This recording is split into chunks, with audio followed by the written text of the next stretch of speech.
Alors, bonjour à toutes et à tous et bienvenue dans cette vidéo. Une vidéo de fin d'année, enfin de fin d'année ou de début d'année. Ça dépend de quand elle sera publiée et regardée. Où je voulais aborder trois petites choses, on va dire. La première, c'était peut-être offrir un jeu, enfin pas peut-être, offrir un jeu. C'était pas prémédité d'ailleurs, mais voilà, c'est la période des fêtes, donc ça tombe très bien. Je vais vous expliquer pourquoi je fais ça. C'est un petit peu la même situation qu'il y avait 2 ans quand j'avais décidé d'offrir 2 scénarios du jeu de cartes Horror Arkham. Et puis je voulais parler aussi un petit peu de figurines. J'avais juste eu l'occasion de faire une fois une vidéo sur, la peinture sur figurines. C'était une peinture qui s'adressait, d'un débutant vers pour des débutants. Et puis je me disais que là, la fin d'année, c'était la bonne occasion de montrer un petit peu ce que j'avais peint et puis de partager d'autres choses. Et puis peut-être, pourquoi pas, également discuter des prochains achats ou bien de ce qui va arriver, des Kickstarter en cours. Enfin, pas en cours, mais que j'attends. Voilà, des projections 2019. Donc une vidéo un petit peu libre, comme ça, pour conclure l'année. Alors, je me dis que ça va peut-être prendre du temps, parce que je vais quand même vous présenter un petit peu le jeu que je vais offrir. Ça va être très sommaire, hein. C'est pas l'objectif de la vidéo, c'est pas de faire une présentation de ce jeu-là. Mais en fait, je vais peut-être pas faire une vidéo, je vais peut-être découper ça en 2 vidéos, en 2 ou 3 vidéos. Je vais voir selon la durée que ça dure. Alors, le tirage au sort, j'en parle tout de suite, hein, histoire de pas faire le petit, le filou là et de vous alpaguer là, de vous tenir en haleine. Pour ceux qui seraient intéressés que par ça, ça c'est un jeu qui est sorti en version française il y a quelques semaines, que j'ai acheté au moment où il était sorti. J'en avais déjà fait référence à ce jeu-là il y a quelques temps. Moi, c'est un jeu qui m'intéressait depuis un très long moment, que je surveillais, que j'ai acheté. Et puis je vais faire un tirage au sort, donc, comme je le disais, pour permettre de gagner cette boîte. Alors cette boîte-là, c'est moi qui l'ai achetée avec mes sous, hein, d'accord? C'est pas un éditeur qui me l'a envoyé. D'ailleurs, moi, je fais pas de demande auprès des éditeurs pour recevoir des trucs. Je porte pas de jugement là-dessus, hein, d'accord, hein, c'est très bien, hein, mais c'est juste pas mon truc, en fait. Donc j'ai acheté cette boîte avec mes sous et je vais l'envoyer à quelqu'un que je tirerai au sort, à mes frais. Donc du coup, malheureusement, je vais limiter ce pseudo concours ou tirage au sort, on va dire, que aux personnes qui habitent en Europe. Parce que si jamais je dois envoyer ça au Canada, je suis navré, ça va peut-être revenir un petit peu cher, en fait, ou ailleurs en frais de port. Donc, je vais peut-être juste vous faire une présentation rapide du jeu, euh, histoire de vous montrer un petit peu à quoi ça ressemble, mais c'était pas l'objectif de la vidéo, c'était pas de parler de ce jeu-là ou de faire une présentation, donc ça va vraiment être très superficiel. C'est juste pour vous donner une idée. Et puis si jamais ça vous intéresse, vous pouvez soit m'envoyer un message, pardon, soit poster un commentaire dans cette vidéo pour vous dire que vous êtes intéressé pour participer à ce tirage au sort. Et il n'y a pas besoin d'être abonné ou de mettre des pouces ou des trucs du style. C'est un cadeau, c'est gratuit, d'accord. Donc un cadeau, ça doit être gratuit. Donc j'irai pas vérifier si vous êtes abonné ou des trucs comme ça ou autre chose, qui vous êtes. Euh, Peu importe. Donc si vous êtes intéressé, vous m'envoyez un message ou vous mettez en commentaire. Et puis dans 2 ou 3 semaines, je ferai un tirage au sort. S'il y a un intéressé, hein, s'il n'y en a pas, je vais le garder, quoi. Mais je pense qu'il devrait y avoir au moins une personne qui sera intéressée par ce jeu-là. Donc je ferai un tirage au sort dans 2 ou 3 semaines, et puis après, je l'enverrai 1 à 2 semaines plus tard. Donc il ne faut pas être trop pressé, mais ça viendra, hein. Je mettrai le nom en commentaire de cette vidéo de la personne qui a remporté ce jeu-là. Alors, je vais peut-être juste vous en parler très très rapidement, histoire que vous ne mettiez pas, vous êtes intéressé si ce n'est pas du tout votre style de jeu, même si j'imagine qu'il y a d'autres vidéos qui en parlent. Je vous fais une présentation très très rapide dans un premier temps de ce jeu-là. Alors, ce jeu-là, Betrayal at House on the Hill, c'est un jeu dans lequel vous allez diriger un groupe d'individus qui ont un petit peu la dégaine, un peu des individus dans les héros des héros de films de la Amblin, à la Stranger Things. Des individus qui se paument et puis qui se retrouvent malheureusement dans un manoir pas très très accueillant. Si vous avez lu le livre d'Onze de l'Héros, le manoir de l'enfer, voilà, ça cadre un petit peu l'ambiance de ce jeu-là. Et puis dans ce jeu-là, donc les individus que vous allez jouer, ils ont des caractéristiques, donc santé mentale, force, savoir. Je vais très très vite, hein. Le but c'est pas de faire une présentation exhaustive. Il y a également des figurines en plastique, pas la peine que je les montre de très près, elles sont pas terribles. Elles sont prépeintes par contre. Voilà. Et puis bon, voilà, les caractéristiques, elles vous servent à faire des tests, à déterminer également si vous serez KO ou pas pendant l'acte 2. Parce que c'est un jeu qui est composé en 2 actes. Dans le premier acte, vous allez explorer en fait un manoir, dans le deuxième acte aussi, hein. Vous arrivez dans le manoir, et puis dans le premier acte, c'est juste de l'exploration, vous baladez. Donc vous allez tirer des tuiles au hasard, puis vous allez interconnecter des salles en fait. En gros, l'aire de jeu, elle va se déployer au fur et à mesure. Voilà. Par exemple, comme ça. Et puis il y a plusieurs étages. Voilà. Il y a plusieurs étages. Donc le manoir va se déployer un petit peu à la manière d'un dungeon crawler, un peu comme dans les demeures de l'épouvante, on va dire. Et puis parfois, il y a des salles qui vont vous demander de faire des tests de caractéristiques, où il y aura des événements, des choses qui vont se passer, comme ici par exemple. Puis parfois, c'est juste des salles où vous devez tirer une carte. Voilà. Parfois, il ne se passe rien, comme là. Enfin non, là par exemple. Et puis des cartes, il y a 3 styles de cartes. On va dire qu'il y a des cartes événements. Voilà, où il y a des événements qui se passent. Peut-être des rencontres ou des choses.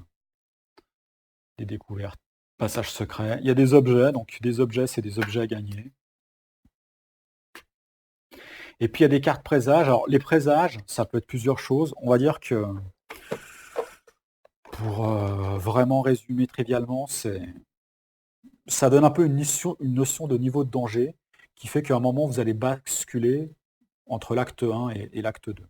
Donc l'acte 1, il n'y a pas d'objectif. Il n'y a pas de notion pour gagner la partie ou pas.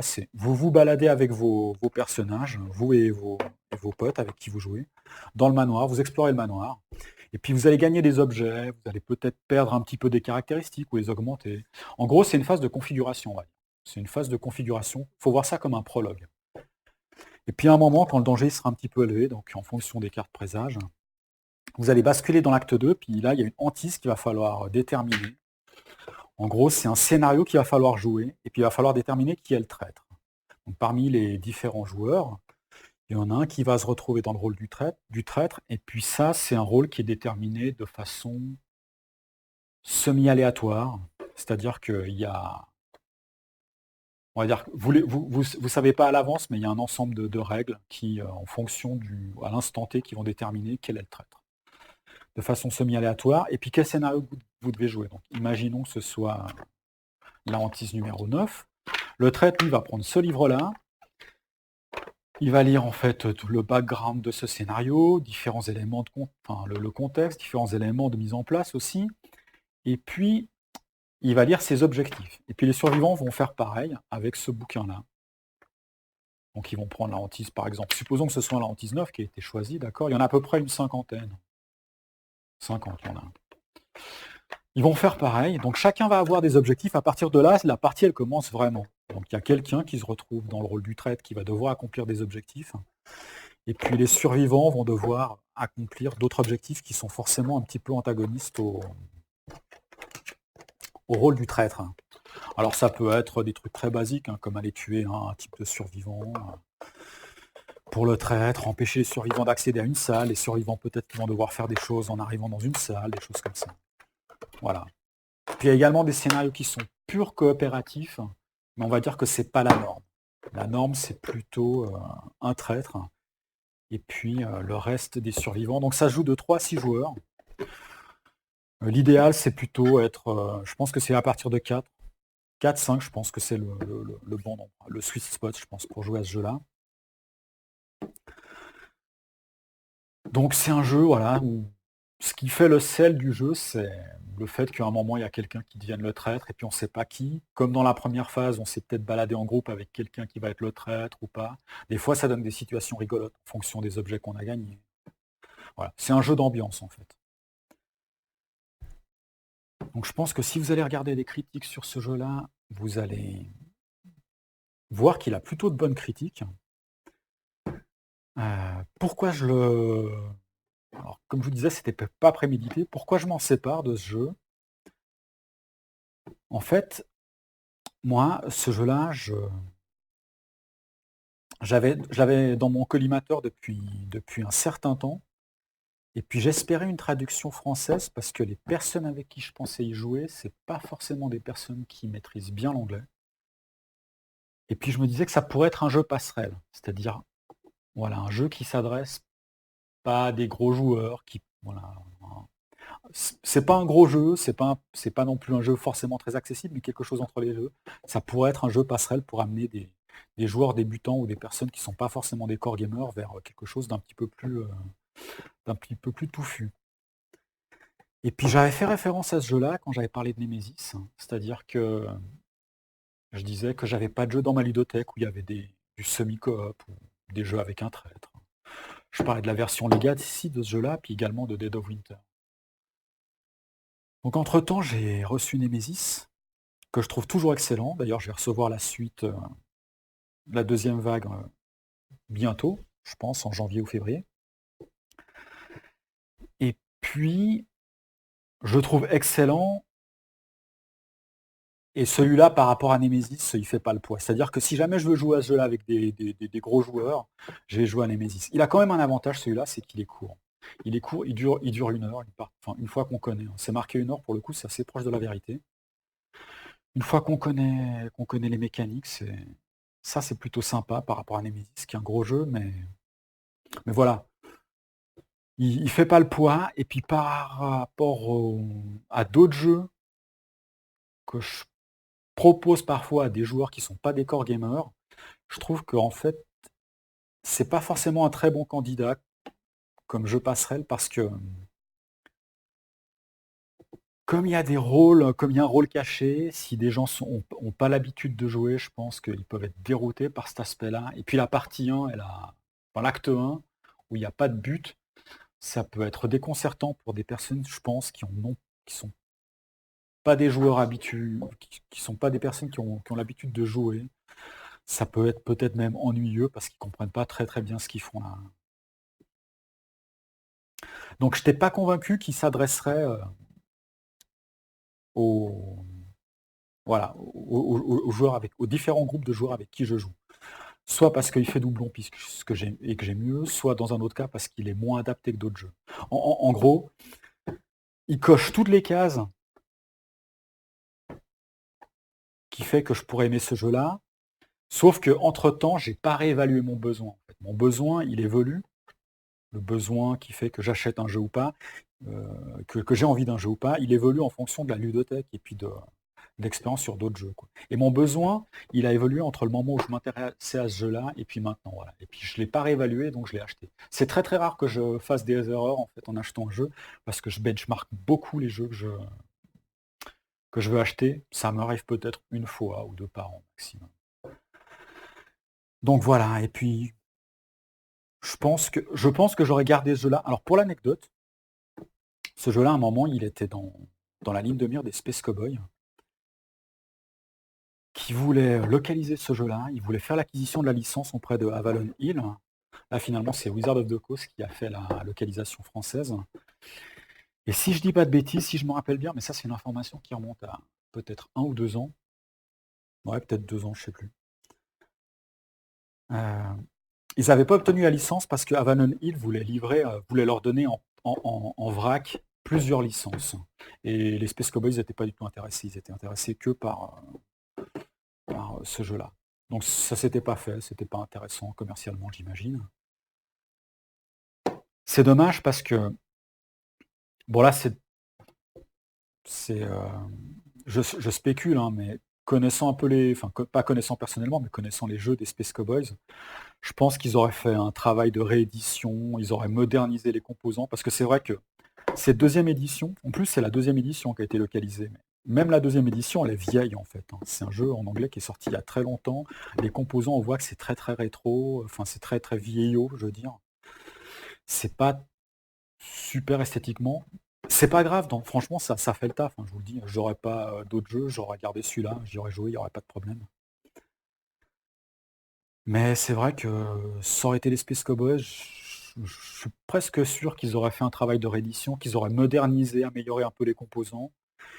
Et puis peut-être pourquoi même pas aller moderniser aussi les règles, je pense qu'elles en avaient un petit peu besoin, notamment la partie 1, qui peut être courte, mais si jamais la partie 1 est un peu longue, c'est un peu ennuyeux. Moi j'aurais bien vu par exemple un livret, en plus un livret avec différentes configurations du manoir, mais juste des débuts de configuration, histoire de atteindre le niveau dans lequel on bascule dans la hantise, dans l'acte 2, plus rapidement. On aurait quand même eu du renouvellement parce qu'il aurait quand même fallu explorer un petit peu, puis agrémenter un petit peu le manoir. Mais il y aurait déjà eu une, ça aurait peut-être accéléré l'acte 1. Je sais pas, c'est une piste d'amélioration comme une autre, peut-être que c'est pas une bonne idée.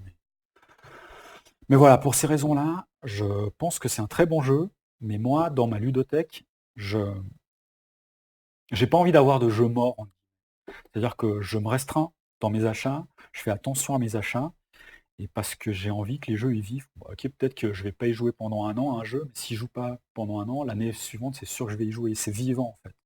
J'ai pas envie d'avoir une ludothèque où je collectionne et puis j'ai des jeux que je joue pas pendant une longue période. Et ça, si je le garde, ça va être le cas, donc c'est dommage. Donc tant qu'à faire, bon voilà, je me dis c'est les fêtes.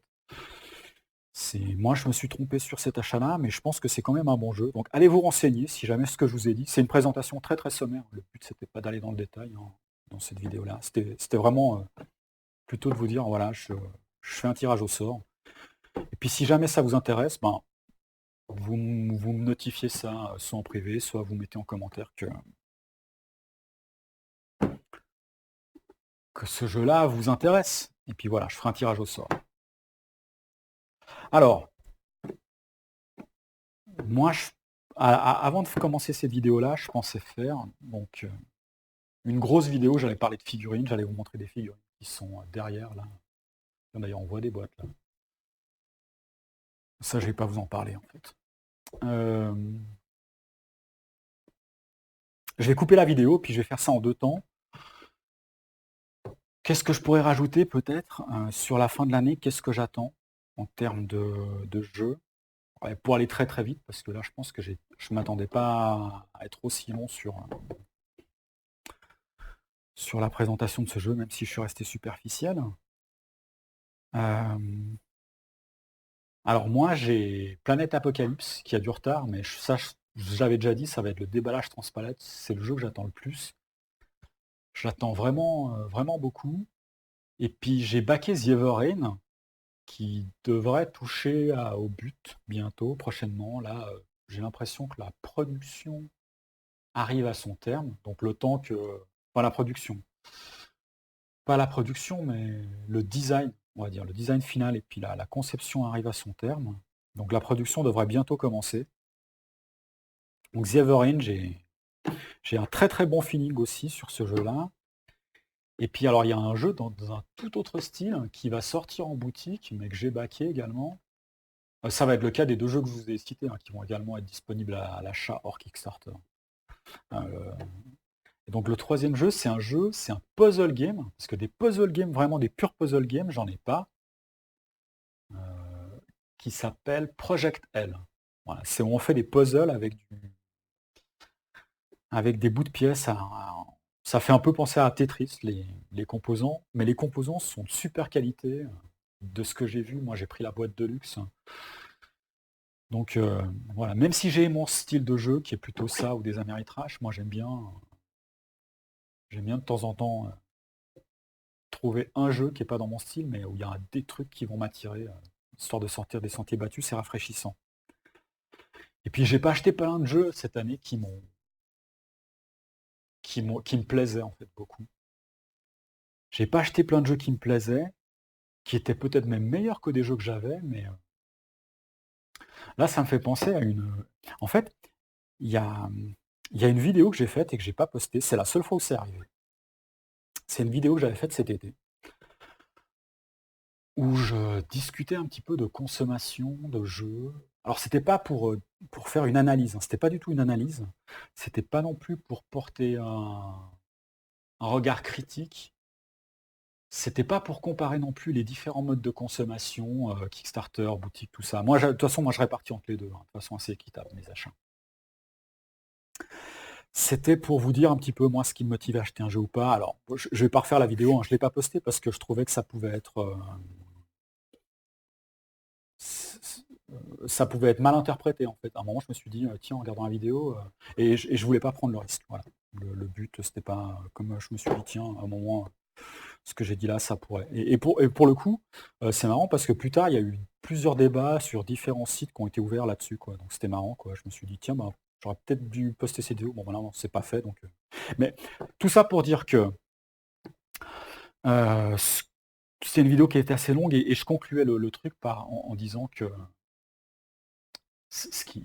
finalement, le premier critère qui me faisait acheter un jeu, enfin, une fois que le jeu m'intéressait, c'était pas une des barrières, on va dire, c'était ni l'aspect financier, en fait, même si jamais ça compte et c'est mesurable, ni l'aspect place, ça compte et c'est mesurable, ça devrait être les deux premiers, c'était est-ce que je vais avoir l'occasion d'exploiter le jeu à court terme et à moyen terme? Et si jamais c'était pas le cas, chaque fois que je me posais ça, et c'est ça qui me force à aller m'informer beaucoup sur les jeux avant de les acheter, si c'était pas le cas, j'achetais pas le jeu. Et c'est pour ça que j'ai pas baqué, par exemple, des jeux comme Cthulhu Death Medaille, qui sont super, j'en suis sûr, mais comme ça fait déjà un petit peu doublon avec des trucs que j'aime bien, et j'ai de loin pas fini d'y jouer, j'ai encore de très très longues heures et de longues années dessus, je ne l'ai pas acheté parce que j'allais pas l'exploiter complètement. Voilà, donc il y a des jeux comme ça que j'ai pas acheté.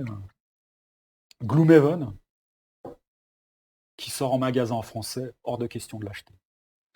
Je suis sûr que c'est un super jeu, mais acheter ce jeu-là pour faire qu'une vingtaine d'heures, même une trentaine, je trouve que ça n'a pas de sens. Un jeu à 130-140 balles, où on prend vraiment du plaisir en s'investissant dans ce jeu-là et en faisant plus d'une centaine d'heures. Moi, si jamais j'achetais ce jeu-là, ben, je devrais faire un sacrifice et puis j'ai pas le temps, ce serait de pas jouer à d'autres jeux. Donc du coup, justement, dans ma ludothèque, il y a des jeux qui deviendraient un peu morts en guillemets. Donc pour cette raison-là, hors de question d'acheter Gloomhaven. Donc moi, je fais chaque fois attention à ça. C'est pour ça que là, j'ai 3 Kickstarter et puis je vais faire moins d'achats forcément à venir dans l'année suivante. Donc, je vais encore faire quelques vidéos, mais bon, voilà. Euh, Sinon, tiens, j'y pense, il y a également Iron Street Pass que j'ai acheté, voilà, donc que j'ai backé. Parce que celui-là, il m'a l'air très très prometteur. Autant Kingdom Death, j'aurais adoré jouer à ce jeu-là. Si j'avais un pote qui avait ce jeu-là, qui m'aurait amené à jouer à ce jeu-là, j'aurais été super ravi. Mais pour moi, c'est un peu trop gros. Et puis toute la partie modélisme, j'ai pas le temps. Donc Iron's Hands, ça me semble un truc plus accessible, en même temps très riche. Et donc là, je me suis dit, ouais, quand il va arriver celui-là, je vais être très content. Voilà, j'aurai le temps d'y jouer, il va arriver au bon moment, c'est parfait. Voilà. C'est d'ailleurs pour cette raison-là que j'ai pas baqué non plus Etherfields. Parce que les jeux narratifs, au bout d'un moment, faut pas trop en abuser non plus. Les jeux où on vous dit, ça me fait penser à un argument qu'on avait sorti pour Solomon Kane, comme quoi il était rejouable. Voilà, et que le fait d'avoir des figurines qui s'utilisent une fois, c'est pas très grave parce qu'on peut y rejouer. Moi je vous dis, un jeu narratif qui dure 50, plus de 50 heures, je doute que vous ayez envie de le refaire. Surtout que maintenant les gens, ils ont tendance à baquer plein de jeux narratifs qui durent des dizaines et des dizaines d'heures. Et un jeu narratif, il faut l'exploiter de A à Z, quoi, pour qu'il soit vraiment sympa, quoi. Donc voilà, pour cette raison-là, j'ai non plus pas baqué Etherfields. Donc en Kickstarter, il n'y en a que 3, puis après je pense que ce sera terminé, juste pendant un bon moment. Par contre, en boutique, j'attends toujours les extensions de jeux que j'aime, comme les jeux de cartes, Horror Arkham, des trucs comme ça. Ça, c'est toujours des trucs que j'attends. Je préfère miser sur des extensions. Il y a également Time Stories, en fait. Là, je pensais faire un comparant avec des jeux d'escape game. Peut-être que ça viendra dans une prochaine vidéo. Donc ça, les jeux que je possède déjà et que je peux étendre, c'est possible que ces jeux-là, j'en fasse une revue l'année prochaine. Voilà. Donc, c'est tout pour cette première partie. Deuxième partie, je vais vous parler un petit peu de figurines. Je vais essayer d'enregistrer la vidéo à la suite et puis de la poster à la suite. Si ça vous intéresse, ben, je vous dis à bientôt dans cette prochaine vidéo. Et puis sinon, ben, j'espère que vous vous portez bien. Je vous adresse tous mes meilleurs voeux. Si vous n'allez pas bien, ben, j'espère que vous aurez l'énergie pour aller mieux. Voilà. Et puis, ben, peut-être à bientôt à l'année prochaine. Allez, ciao ciao.